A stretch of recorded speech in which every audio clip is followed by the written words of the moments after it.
Hello, welcome to Christy home kitchen. ఈరోజు నేను మధ్యాహ్నానికి ఇలా మునక్కాడ పప్పుచారు చేశానండి.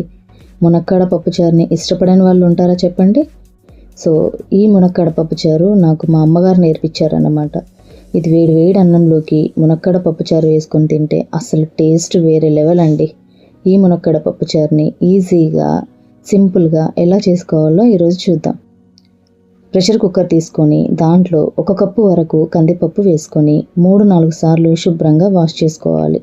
ఆ తర్వాత పప్పు మునిగేంత వరకు వాటర్ పోసుకొని 1/2 స్పూను పసుపు వేసుకొని గరిటెతో పప్పు మొత్తాన్ని కలుపుకొని మూత పెట్టేసి ఒక 4-5 విజిల్స్ వచ్చే వరకు పప్పుని ఉడికించుకోవాలి.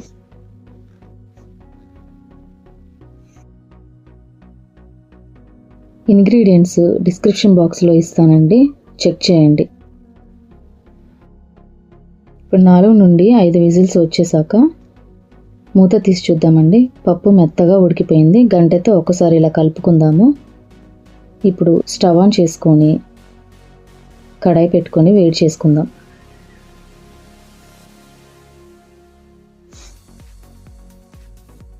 కడాయి వేడైన తర్వాత 1 స్పూన్ ఆయిల్ వేసుకొని వేడి చేసుకుందామండి. ఇప్పుడు 2 పచ్చిమిర్చిని ఇలా ముక్కలుగా కట్ చేసి వేసుకొని ఫ్రై చేసుకోవాలి. అలాగే ఒక మీడియం సైజు ఉల్లిపాయను ఇలా పెద్ద ముక్కలుగా కట్ చేసి వేసుకోవాలి. ఇప్పుడు 2 చిన్న టమాటాలను ఇలా ముక్కలుగా కట్ చేసి వేసుకొని అన్నిటినీ కలుపుతూ ఫ్రై చేసుకుందాము.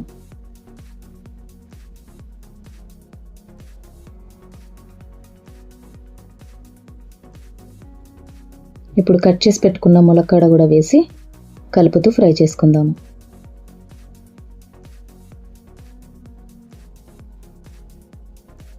ముక్కలు మెత్తబడడం కోసం 1/2 స్పూన్ పసుపు వేసుకుంటున్నానండి. పసుపు వేసుకొని మరొకసారి అన్నిటినీ కలుపుతూ ఫ్రై చేసుకుందాము. ఇప్పుడు ముందుగా ఉడికించి పెట్టుకున్న కందిపప్పును వేసి గరిట తీసుకొని చక్కగా కలుపుకుందామండి, ముక్కలు విరగకుండా.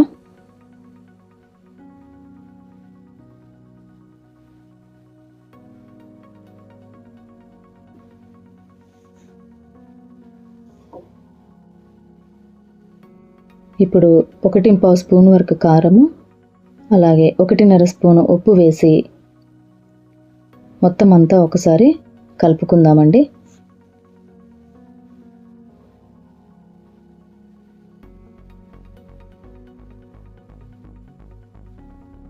ఇలా కలుపుకున్న తర్వాత 4 కప్పుల వరకు వాటర్ పోసి మొత్తం అంతా కలుపుకుందామండి.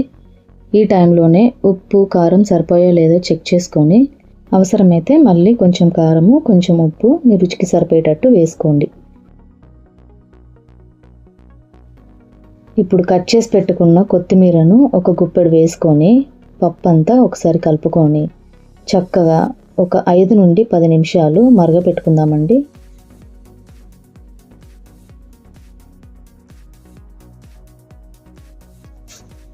ఇలా బాగా కలుపుకొని పప్పును ఒక 5-10 నిమిషాల వరకు మీడియం ఫ్లేమ్లో మరిగిద్దామండి. పప్పు చక్కగా మరిగిపోయిన తర్వాత స్టవ్ ఆఫ్ చేసి మూత పెట్టి పక్కన పెట్టుకుందాం. ఇప్పుడు మరొక పక్క స్టవ్ ఆన్ చేసి పోపు కోసం ఒక గిన్నె పెట్టుకొని ఆయిల్ వేసి వేడి చేసుకుందాం. ఆయిల్ వేడెక్కాక 1 స్పూను జీలకర్ర, 1 స్పూను ఆవాలు, కచ్చా పచ్చగా దంచి పెట్టుకున్న ఒక 7-8 వెల్లుల్లి రెబ్బలు వేసి ఫ్రై చేసుకుందాం. అలాగే 2 రెబ్బల కరివేపాకు వేసి ఫ్రై చేసుకుందాం. ఇప్పుడు ఒక 3 ఎండుమిరపకాయలు ఇలా చిన్న ముక్కలుగా కట్ చేసుకొని ఫ్రై చేసుకుందాం. చివరిగా ఇంగువ ఒక చిటికెడు వేసి ఫ్రై చేసుకుందాం.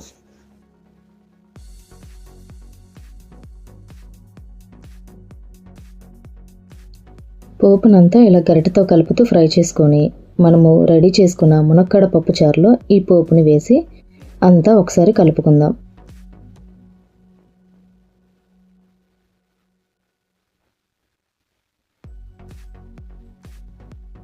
ఇప్పుడు స్టవ్ ఆన్ చేసి ఒక 2 నిమిషాలు మరిగించి స్టవ్ ఆఫ్ చేసి మూత పెట్టేసుకుందాం.